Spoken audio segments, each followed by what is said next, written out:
అయితే గురువుగారు కొన్ని కోట్ల దేవతలు కొలువై ఉన్న ఆ గోమాతకి ఇంత ప్రాధాన్యత ఉంది. నిజంగా ఆ ప్రాధాన్యత ఇప్పుడు ప్రస్తుత రోజుల్లో గోవుకి దక్కాల్సిన ప్రాధాన్యత దక్కుతుందంటారా? దక్కట్లేదు. హ్మ్. దక్కట్లేదు, నేను అదే చెప్పాను. అమ్మను హింసించిన, గోవుని హింసించిన, హ్మ్. నేలను కలుషితం చేసిన, గాలిని కలుషితం చేసిన, హ్మ్. గంగా నదిని కలుషితం చేసిన, గురువులని అవహేళన చేసిన, ఈ జన్మలో ప్రాయశ్చిత్తం లేని పాపాలు తగులుతాయి. ఓకే. ఇప్పుడు గోవులను చంపుకొని తినేవాళ్ళు, గోవులను అవును. హింసించే వాళ్ళందరూ కూడా హ్మ్. ఇప్పుడు మనకు రోడ్ల మీద అంగవైకల్యంతో కనిపిస్తారు కదమ్మా. అవును. మెంటల్ హాస్పిటల్లో హ్మ్. కొన్ని ప్రదేశాల్లో ఉంటారు కదా. ఏ జన్మలో అటువంటి పాపాలు చేశారు, ఈ జన్మలో అలా పుడుతున్నారు. హ్మ్. భగవంతుడు మన ముందల్ని ఉదాహరణలు చూపిస్తున్నా మనము జాగ్రత్త పడతలేము. హ్మ్. ఈ జన్మలో వాళ్ళు అలా పుట్టారంటే బలమైన కారణం ఉంటుంది తల్లి. ఓకే. అకారణంగా ఈ జగతి లోపల ఆకు కూడా రాలదు. హ్మ్. ఆకు కూడా రాలదు. అటువంటిది ఈ శరీరం ఎక్కడ, హ్మ్. మనం పుట్టడం ఏమిటి, అలా పుట్టడం ఏమిటి? అవును. మీరు ఇంత చక్కగా ఇంత మంచిగా ఉన్నారంటే ఏ జన్మలో పుణ్యం చేసుకున్నారు? మీ పెద్దలు చేసిన పుణ్యమో మీ పుణ్యమో. హ్మ్. ఓకే. అయితే గురువుగారు, పెద్దవాళ్ళు అనేసరికి నాకు ఒకటి గుర్తొచ్చింది. పెద్దవాళ్ళు చెప్తుంటారు, ఎన్ని పాపాలు చేసినా సరే ఏదో ఒక పుణ్యం గనక మనం గట్టిగా చేసుకుంటే గనక అన్నీ తొలగిపోతాయని. నిజమే అంటారా? 100%. ఆ పుణ్యం ఏంటో చెప్తాను. హ్మ్. జన్మనిచ్చిన తల్లిదండ్రులను చేసుకున్న పుణ్యం 3 తరాల వరకు వస్తుంది. 3 జనరేషన్స్ వరకు వస్తుంది. చాలా జన్మనిచ్చిన పవర్ఫుల్. తల్లికి. తల్లికి తండ్రికి ఇద్దరికి సేవ చేసి వాళ్ళు ఉన్నన్నాళ్ళు వాళ్ళు చనిపోయే వరకు నీ కడుపులో పుట్టిన పిల్లలు నువ్వు ఎంత ప్రేమగా చూస్తావో, నీకు జన్మనిచ్చిన వాళ్ళు కాబట్టి వాళ్ళని అంతే ప్రేమతో చూడగలిగి హ్మ్. వాళ్ళకి ఏ కష్టం రాకుండా, ఏ ఇబ్బంది రాకుండా వాళ్ళని చూసుకుంటే ఆ పుణ్యం ఎంత గండంలోనే నిన్ను కాపాడుతుంది. ఓకే. రణంలో పోయినా నీ అరికాలకు ముళ్ళు నాటనట్లా బయటికి వస్తావు. మా పెద్ద మనుషులు అంటారు మోటుగా వల్ల. మీకు ఇలాగే చెప్పాలి అంటే ప్రేక్షకులకు ఇలా చెప్పాలి కాబట్టి. ఓకే. గోవుని పూజించినా, గోవుని పోషించినా, గోవుకు భోజనం పెట్టినా సేమ్ పుణ్యం వస్తుంది. హుహు. గురువులను సేవించుకున్నా, గురువులను గౌరవించినా, గురువులను ఆదరించినా అదే పుణ్యం వస్తుంది. హ్మ్. గురువులు అంటే అందరు గురువులు గారమ్మా. హ్మ్. కర్మరహితుడు, సంసారరహితుడు, హ్మ్. సంసార త్యాగం చేసిన వాడు, సంకల్ప త్యాగం అనర్చిన వాడు శ్రేష్టమైన గురువు. ఓకే. పరిపూర్ణమైన జ్ఞానానికి సంబంధించిన వాడై ఉండాలి. హ్మ్. విశ్లేషణాత్మకంగా జీవితం ఉండాలి. హ్మ్. సర్వధర్మముల యందు అనురక్తి కలిగి ఉండాలి. ఆయన శ్రేష్టమైన గురువు. హ్మ్. కాషాయం కండువ భుజం మీద వేసుకున్న వాళ్ళంతా గురువులు గారు. ఓకే. ఇది కూడా మరి అంటే ఇప్పుడు దొంగ స్వామీజీలు చాలా మంది ఎక్కువైపోయారు కదా గురువుగారు. అలాంటి వాళ్ళని మనం ఎలా గుర్తించొచ్చు అంటారు? ఈ జన్మలో కాషాయం కప్పుకొని మోసం చేస్తున్న వాళ్ళంతా మరు జన్మలో ఎలా పుడతారంటే హ్మ్. మతిహీనులై పుడతారు. పిచ్చి పిచ్చి చేష్ట చేసే వాళ్ళు పుడతారు. ఓకే. వాళ్ళకు శాపం అది. ఎందుకంటే హ్మ్. కాషాయం జ్ఞానం. జ్ఞానంతో వ్యాపారం చేస్తున్నావు కాబట్టి మరు జన్మలో జ్ఞానం లేకుండా, హ్మ్. తన మీద తనకు సోయి లేకుండా, ఓకే.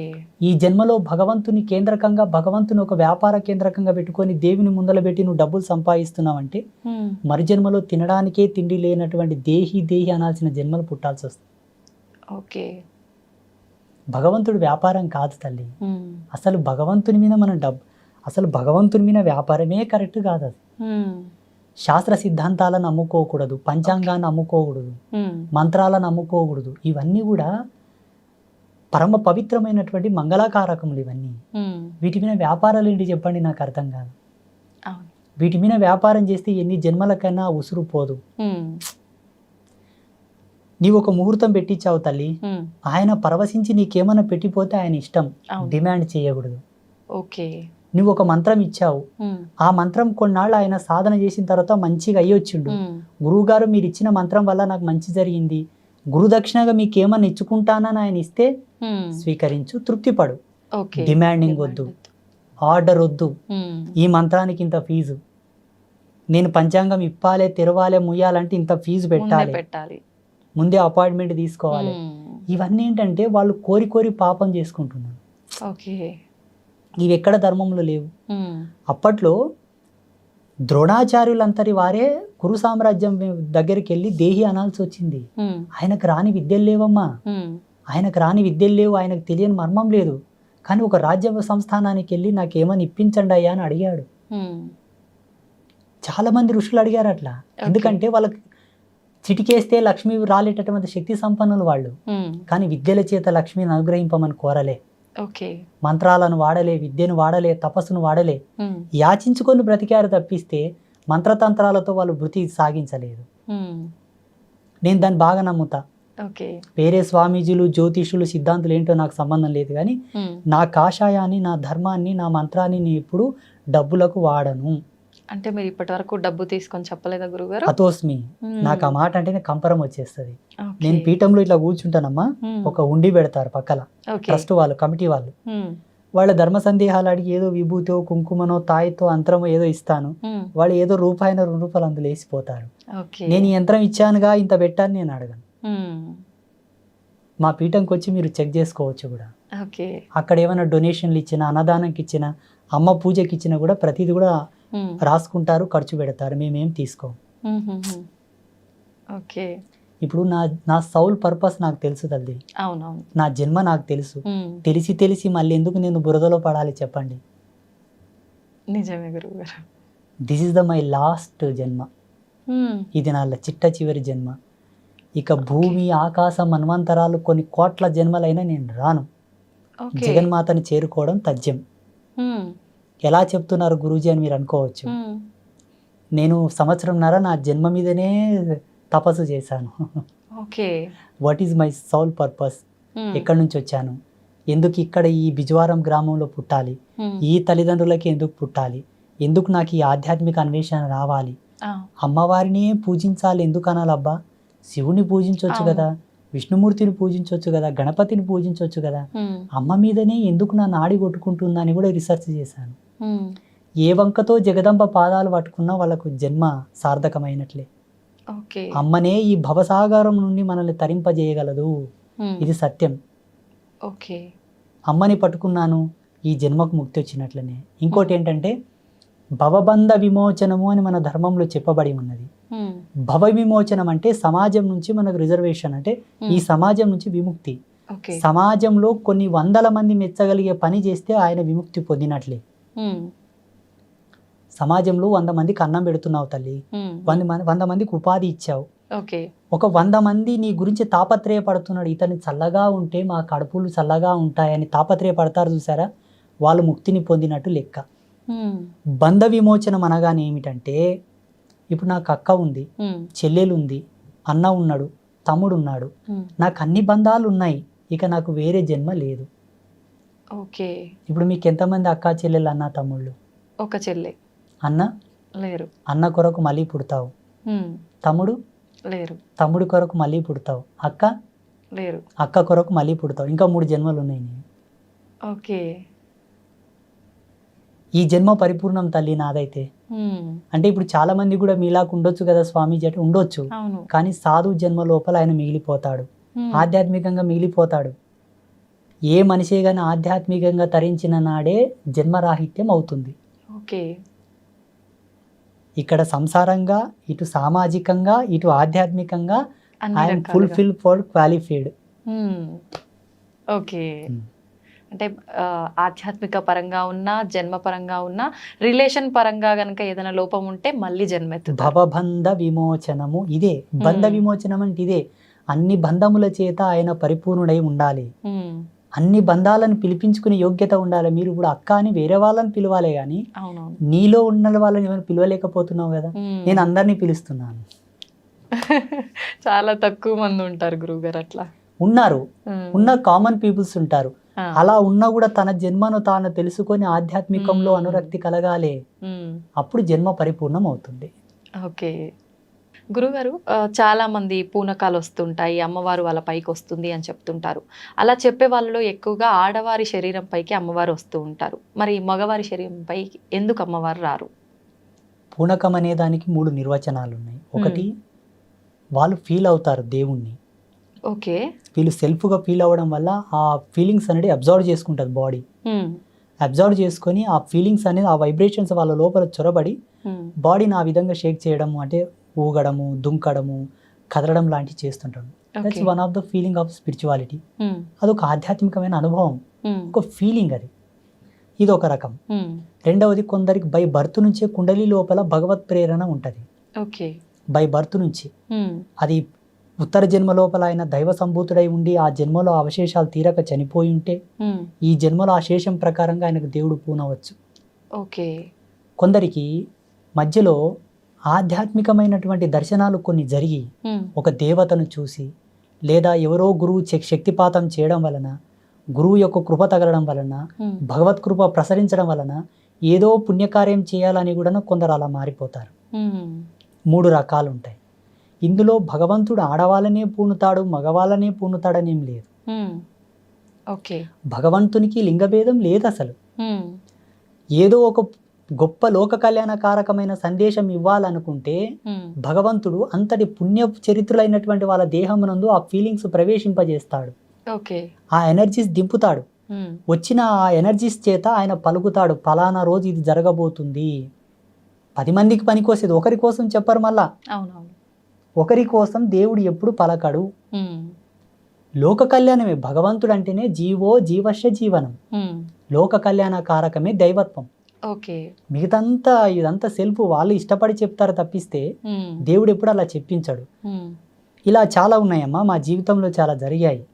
ఒక వ్యాన్ లోపల ఒక 30 మంది వెళ్తున్నారు, ఒక పెద్ద DCM లోపల పెళ్లికి. దానికి ఏదో సమ్ బ్రేక్ వీక్ అయిపోయి అంతమంది పడాల్సి ఉన్నది. ఎవరో ఒక పుణ్యాత్ముడు దారి మధ్యలోకి వచ్చి చెప్పాడు, దాన్ని ఆపి, దీని బ్రేక్ తెగిపోతుంది, మీరు పడతారు, దిగి చెక్ చేసుకోండి అంటే వాస్తవంగా లూజ్ అయింది బ్రేక్ వైర్. అంటే 10 మందిని కాపాడడానికే దేవుడు పూనుతాడు. అక్కడ ఆడ మగ అని ఏం తేడా ఉండదు. కాకపోతే భగవంతుడు ఎవరికి ప్రవేశిస్తాడంటే ఆ శరీరం కూడా అంత శుద్ధి నొంది ఉండాలి, ఆ మనసు అంత పరిపూర్ణమై ఉండాలి, ఆ వ్యక్తి అంతటి సదాచార సంపన్నుడై ఉండాలి. తప్పకుండా. ఇప్పుడు మనం ఒకరిని ఇంటికి గెస్ట్గా పిలవాలంటేనే ఆయన యొక్క హోదాను చూస్తాం, ఆయనకు గొప్పతనం చూస్తాం, ఆయన ఎంత నీట్గా ఉన్నాడు, ఎంత శుభ్రంగా ఉన్నాడు, ఎంత బాగున్నాడు, డ్రెస్ ఎలా మెయింటైన్ చేస్తున్నాడు, అలా ఉన్న వాళ్ళని పిలుస్తాం. భగవంతుడు నీ శరీరం నందు ప్రవేశించాలంటే నీ దేహం ఎంత శుద్ధి ఉండాలి, నీ నడవడికి ఎంత సత్యమై ఉండాలి, నీ జన్మ ఎంత పరిపూర్ణమై ఉండాలి. ఇవి కూడా కంపల్సరీ. నేను అడ్డం వచ్చినట్లా పనులు చేస్తా, అడ్డం వచ్చిన వాళ్ళ తింటా తాత, ఏమి శరీర శుద్ధి ఉండదు, మనశ్శుద్ధి ఉండదు, వ్యవహార శుద్ధి ఉండదు, ఏదో నా పిచ్చి కొద్దీ నేను ఊగుతా అంటే అది మన యొక్క వీక్నెస్ తప్పిస్తే దేవుడికి మనకి సంబంధం లేదు. అయితే మనం విలేజెస్లో ఎక్కువగా చూస్తుంటాం గురుగారు, మీరు చెప్పినట్టుగా ఇట్లా శీఘం వచ్చింది, పూనకము వాళ్ళు చెప్తూ ఉంటారు చాలా మందికి. అలాంటి వాళ్ళే ఎక్కువగా అంటే చెడు వ్యసనాలు ఇలాంటివి ఉంటుంటాయి అని చెప్పి, అంటే ఇప్పుడు వాళ్ళు అవన్నీ చేస్తున్నారు అంటే వాళ్ళు చెప్పేదంతా తప్పు, వాళ్ళకి నిజంగా భగవంతుడు వాళ్ళ పైకి రావట్లేడు అని అనుకోవచ్చు అంటారా? మేము సాధు ధర్మంలో ఉన్నాం, ప్రతిదీ కూడా శాస్త్ర సిద్ధాంత ధర్మంతోనే చెప్పాలి, అనుభవంతోనే చెప్పాలి, స్వీయ విశ్లేషణను ఉండాలి, మేము రీసెర్చ్ చేసానే ఉండాలి. అవునవును. మా అవ్వ జోగిని, మాది 7 తరాల జోగిని వంశం. ఎల్లమ్మ తల్లి పూజారులు, మా తాత ముత్తాతల కానుంటి కూడా. సో మా అవ్వ ఏం చెప్పేదంటే, చూడు నాన్న, ఒక వ్యక్తి జోగినిగా మారాలంటే, ఒక స్త్రీ జోగినిగా మారాలంటే బై బర్త్ నుంచి ఆమెకు స్పిరిచువల్ ఫీలింగ్స్ ఉండాలి, పుట్టినప్పటి నుంచి ఆధ్యాత్మిక మెలకువలు ఉండాలి. దేవుడు, పూజలు, దేవుళ్ళకు మొక్కడం, దేవుళ్ళని చూస్తే ఏదో ఫీల్ అయిపోవడం, దేవుళ్ళని చూస్తే దేవుడే తనే దేవుడని ఫీల్ అయిపోవడం లాంటి సిమ్టమ్స్ ఉంటే ఈమె దేవతకు సంబంధించిన స్త్రీ, ఈమె సంసారానికి పనికిరాదు, పెళ్లి చేసిన భర్తను చేరదీయదు, పిల్లల్ని కనదు, వాళ్ళకి ఆ ఫీలింగ్సే ఉండవు అసలు. ఆ సిమ్టమ్స్ గుర్తుబట్టి వాళ్ళని దేవుడికి లగ్నం చేసి దేవత పేరు మీద పూజలు పునస్కారాలు చేస్తూ ఆ పుణ్యం 10 మందికి ధారబోయమని పెట్టేవాళ్ళు ఆమెని. ఇప్పటికి చాలా మంది సొసైటీలో ఉన్నారు సెక్సువల్ ఫీలింగ్స్ లేని వాళ్ళు, చాలా మంది ఉన్నారు ఇప్పటికీ. అప్పట్లో ఈ జన్మను వృధా కానివ్వకుండా, ఈ జన్మ వేస్ట్ కాకుండా కొన్ని తంతులు చేసేవాళ్ళు మన పెద్దలు. అందుకే చచ్చిపోతే కూడా పేగడుగుతాం, పేగడిగి మళ్ళీ పూలదండేసి బొట్టు పెట్టి కొన్ని సంస్కారాలు, కొన్ని తంతులు చేసిన తర్వాతనే బొందలు పెడతాం. చచ్చిన శవానికి కూడా సంస్కారం ఉంది మన ధర్మంలో. అట్లాంటప్పుడు నువ్వు పుట్టినవు, ఈ జన్మ వృధా కాకూడదు, ఊక ఉన్న జన్మ ప్రేత ఆవాహనం అవుతుందంట తల్లి. ఊక ఉన్న శరీరం ప్రేత ఆవాహనం అవుతుందంట. ఇప్పుడు ఒక ఇల్లును ఊక వదిలేసామనుకోండి, అడ్డం వచ్చిన చెత్త చెదారం, బల్లులు పురుగులు గూడు పెట్టినట్లనే ఈ జన్మ కూడా ఊక పెట్టకూడదని కొన్ని తంతులు చేసి ఆయనను ఒక పరిపూర్ణుని చేసేవాళ్ళు. ఆడపిల్ల గాని మగపిల్లాడు గాని కత్తికి బాస్యం గట్టి పెళ్లి చేసి దేవుని పేరు మీద పెట్టేవాళ్ళు. తర్వాతకి ఎట్లయిపోయిందంటే, ఈమె ఊకుందని చెప్పి అధికార దాహం చేత ఆమె మీద లైంగికంగా దాడి చేయడం, డబ్బున్న వాళ్ళు, పలుకుబడి ఉన్నవాళ్ళు ఆమెను వాడుకోవడం, ఆమెను ఎటు కాకుండా రోగాల పాలు చేసేయడం.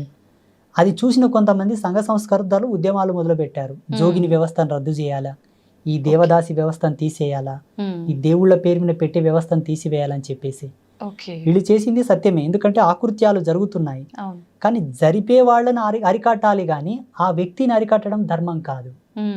జోగిని వ్యవస్థ మీద పెద్ద విశ్లేషణ ఉంది, చాలా దార్శనికత ఉందాడ.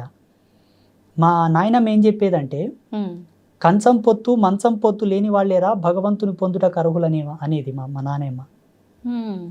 కంచం పొత్తు ఉండకూడదు, ఎవరి పొత్తులో తినని వాళ్ళు. మంచం పొత్తు అంటే బెడ్ షేరింగ్ ఉండకూడదు. ఓకే. వాళ్ళు సత్యమంతులు, ఆడపిల్ల కానీ మగపిల్లగాడు కానీ వాళ్ళకు భగవంతుడు పూనుతాడు. వాళ్ళు చెప్పింది భవిష్యవాణి, మా నాయనమ్మ చెప్పేది.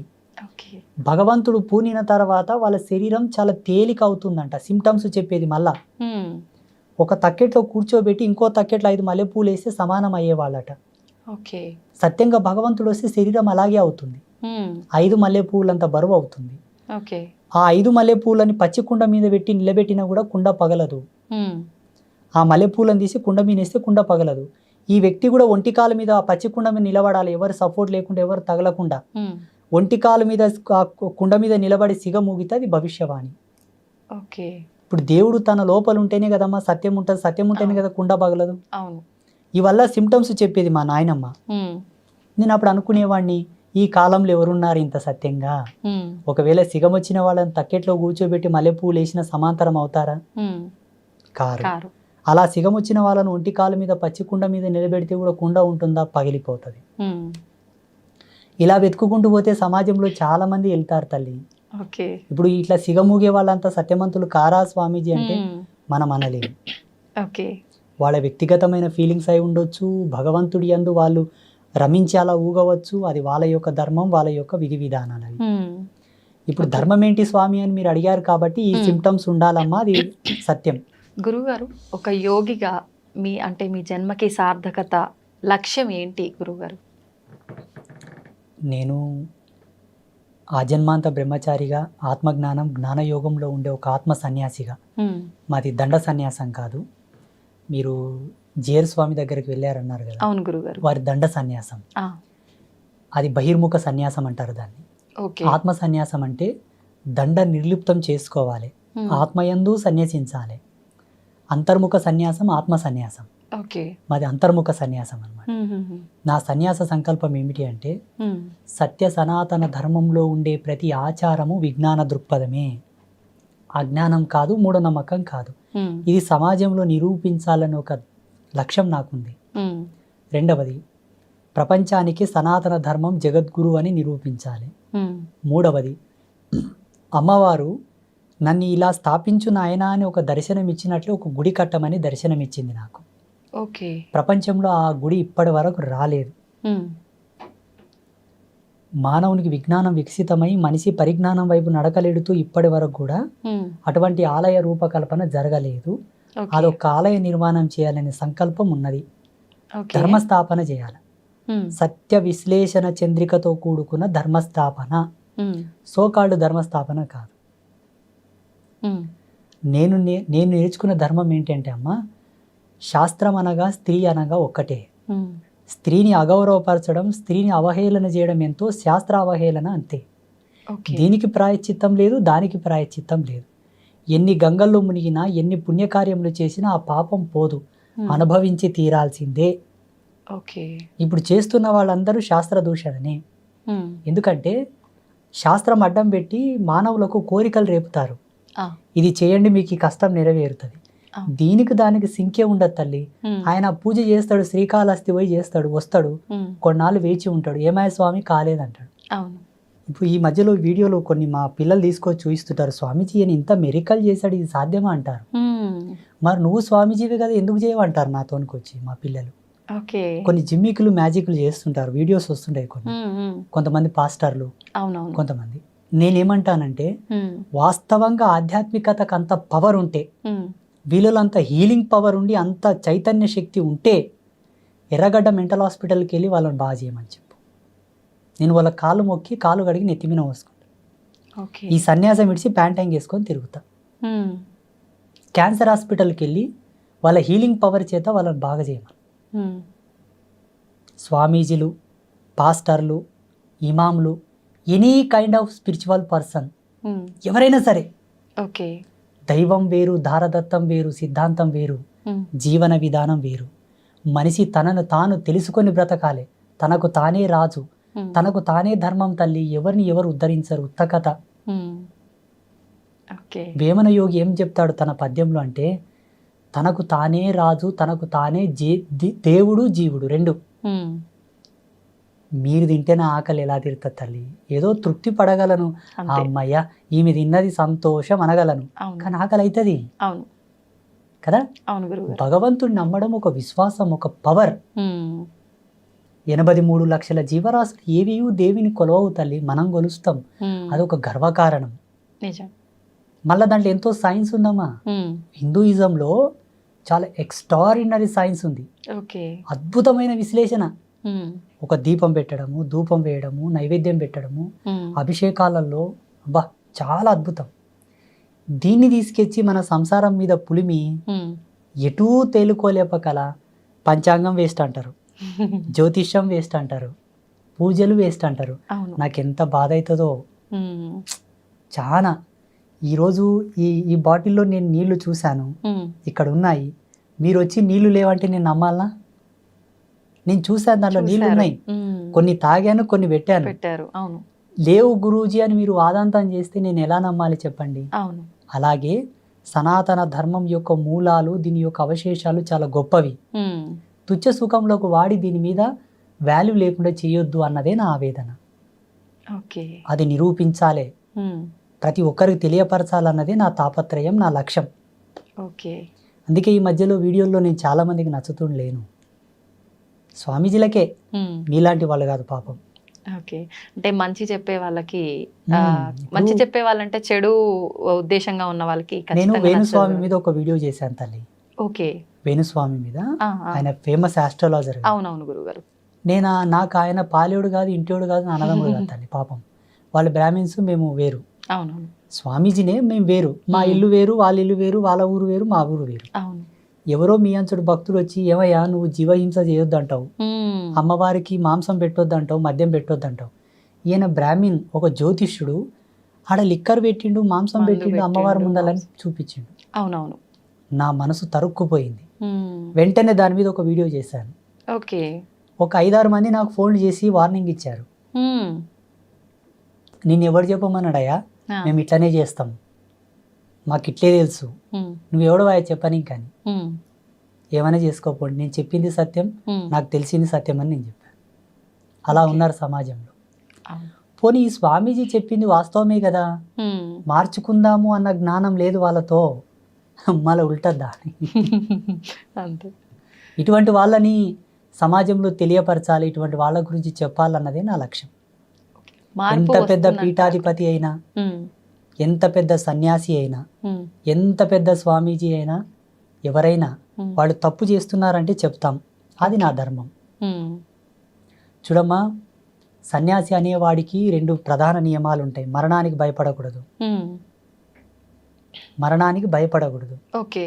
ధర్మానికి తల వంచాలి తప్పిస్తే మిగతా వాటికి తల వంచకూడదు. ఈ 2 నియమాలు ఉంటాయి. ఉమ్, మొన్న కోవిడ్ వచ్చి, కోవిడ్ విడి వరకు నేను మాస్క్ పెట్టుకోలే, ఆ, శానిటైజర్ వాడలే. చాలామంది పోలీసులు, చాలామంది ఆఫీసర్లు వచ్చి స్వామీజీ మాస్క్ పెట్టుకోండి అన్నారు. ఉమ్, చూడప్ప, నేను కుట్టే బట్ట నేను కట్టను. ఉమ్, మేము సంకల్ప త్యాగం చేశాం. ఆ, కుట్టిన బట్టగా కడితే మా తపస్సు తగ్గిపోతుంది, మా వాక్కు బలం పోతుంది. ఓకే. నేను చనిపోతాను కానీ మాస్క్ పెట్టానని చెప్పాను. ఉమ్, ఇప్పుడు సన్యాసి మరణానికి భయపడితే ఆయన సన్యాసి ఎట్లా అవుతాడు? అవును, మీకు నాకు తేడా ఉండదు కదమ్మా. అవును గురుగారు. అందుకే నేను మాస్క్ కూడా ధరించలేదు. ఉమ్, నా సత్యం ఉంటే వైరస్ నాతోనికి రాదు. ఉమ్, రాలేదా గురుగారు? నో, ఉమ్, నా శిష్యులకు ఎవరు కూడా నేను కోవిడ్ వ్యాక్సినేషన్ వేయించలేదు. Um, that's very dangerous. అదొక పెద్ద ఇది వ్యాక్సిన్. వ్యాక్సినేషన్. దానివల్ల చాలా సైడ్ ఎఫెక్ట్స్ కూడా ఉన్నాయి. ఉమ్, అది నిజమే అంటారా? అక్షర సత్యం. కానీ అంటే డాక్టర్లు అంతా రీసెర్చ్ లో తేలింది అలాంటిది ఏం లేదు డాక్టర్లే అంటున్నారు. సత్యము, వైజ్ఞానికమే సత్యం అయితే ఇప్పుడు ఎర్రగడ్డ మెంటల్ హాస్పిటల్ ఉన్న వాళ్ళు ఎందుకు బాగా కావట్లేదు ఉమ్, చెప్పండి? ఓకే. ఆ మెంటలిజంకి ట్రీట్మెంట్ లేదా? ఆ, దానికి మందులు లేవా? ఉమ్, దానికి ఏం థెరపీస్ లేవు అసలు. ఓకే. మళ్ళీ ఎందుకు బాగా కావట్లేదు? ఉమ్, ఇంకా ఒకరికొక జత అవుతున్నారు ఆడ. అవును. ఆడ సరిపోడు లేదా హాస్పిటల్లో. ఉమ్. అంటే ఇప్పుడు వైజ్ఞానికం ముందుకెళ్ళినట్ట, ఆగినట్ట, ఇంకా కనిపెడుతున్నట్ట? ఆగిపోయినట్టే. ఇంకా కనిపెడుతున్నారు. ఇంకా కనిపెడుతున్నారా గురుగారు? కనిపెట్టలేకపోతే ఇప్పుడు బ్లడ్ క్యాన్సర్కి ఎందుకు ఉమ్. ట్రీట్మెంట్ లేదు ఇంకా కంప్లీట్గా? మరి కనిపెడుతున్నప్పుడు అన్ని ఎక్కడికక్కడ అంటే కంట్రోల్ అయిపోవాలి కదా గురుగారు. కేసెస్ అన్ని విధాలుగా పెరిగిపోతున్నాయి చూడమ్మా, ఉన్నాయి కదా. సైన్స్ ఎప్పుడే కానీ ఒకతో ఆగిపోతుంది. ఉమ్. సైడ్ ఎఫెక్ట్ లేని సైన్స్ లేదు, రాదు, ఇక ముందు కూడా రాదు. ఉమ్. సైన్స్ ఒకటి కనిపెట్టిందంటే దానికి విరుగుడు ఇంకోటి తయారయ్యింటే తప్పకుండా. ఓకే. కానీ ధర్మం అట్లా కాదు. ఉమ్. సనాతన ధర్మం ఏం చెప్తుంది తెలుసా? హిందూయిజం ఉమ్. 100కి 100 పాళ్ళు దెబ్బ తగలకుండా చూసుకో. ఓకే. 100కి 100 పాళ్ళు రోగాల బారిన నీ శరీరం పడకుండా చూసుకో. ఉమ్. ఫస్ట్ నువ్వు ఇక్కడనే జాగ్రత్త పడు. ఉమ్. పోయి ఆ గుంతల పడ్డ తర్వాత ఎక్కుతావో ఎక్కవో, నేను ఎవరైనా లాగుతారో లాగరో, ఉమ్. ఎందుకు తలకాయ నొప్పి? అవును. అందుకే ధర్మ ఈజ్ గ్రేట్, సనాతన ధర్మ. నిజంగా చాలా అదృష్టంగా భావిస్తున్నాను గురుగారు మిమ్మల్ని కలవటం. మీ మాటల ద్వారా మంచి చెడు, అసలు న్యాయం ఏంటి, అన్యాయం ఏంటి, మన సనాతన ధర్మం ఇంకా కొంతలో కొంత మంచి మార్గంలోనే వెళుతుంది, కొంతలో కొంత ఏదైతే చెడు మార్గంలో వెళ్తుందో అది మార్చటము, తెలియచెప్పటమే నా లక్ష్యం అని మీ మాటలన్నీ విన్న తర్వాత నాకు చాలా సంతోషంగా ఉంది గురుగారు. మిమ్మల్ని మీ విలువైన సమయాన్ని మాకు కేటాయించినందుకు థ్యాంక్ యూ గురుగారు. శుభమస్తు. శ్రీమాత్రే నమః.